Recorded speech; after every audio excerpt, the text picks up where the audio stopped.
what's better than an easy meal to prepare at home and tasty as well?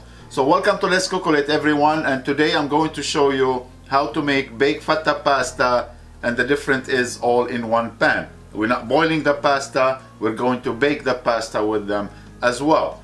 So for this recipe you need grape tomato, a good feta cheese, fresh oregano, fresh thyme, pasta shell, vegetable broth, and some olive oil. So we're slicing the tomato that way because we're baking the pasta. The pasta is raw, so the tomato release all the juice with the feta cheese, flavor everything, and the juice of the tomato cook the pasta at the same time. Now let's start with the feta, and for the feta I'm using here is a sheep milk Greek feta, and it's a firm feta and it tastes strong. Now if you don't like the taste strong, go ahead and use the cow milk feta. And I'm gonna cut them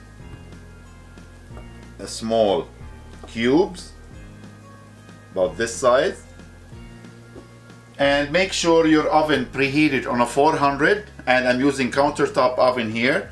So baking tray, and let's start with the pasta shell. Nice layer in the bottom. Now tomatoes. Make sure the tomato covered all the pasta. Then the feta cube on top. Vegetable broth. Extra virgin olive oil.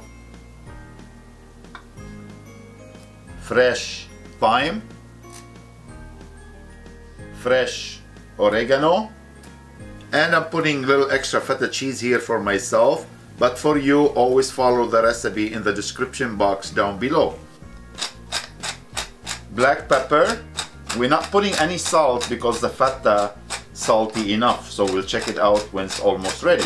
Now I'm gonna cover it with aluminum foil and put it in the oven for about 15 to 20 minutes, uncovered, and continue baking until the tomato and feta are super soft. Mamma mia, look at this.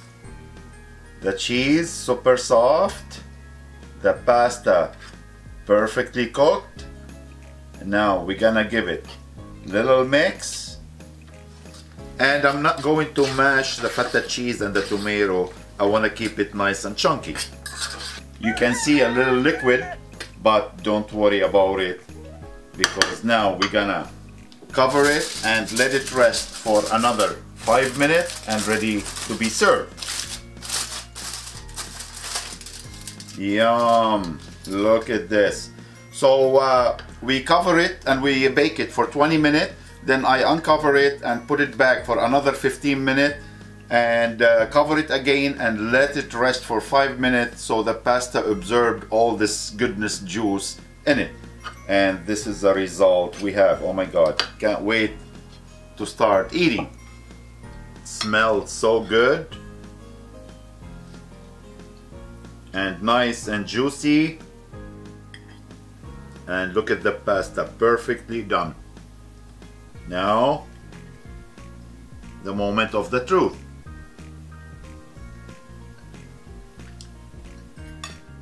Wow, what a meal. Full of flavor, pasta still nice and al dente. Everyone can make it at home. So one pan baked feta pasta, all yours to enjoy. Thank you for watching. Don't forget to like and subscribe, and we'll see you next time. Take care.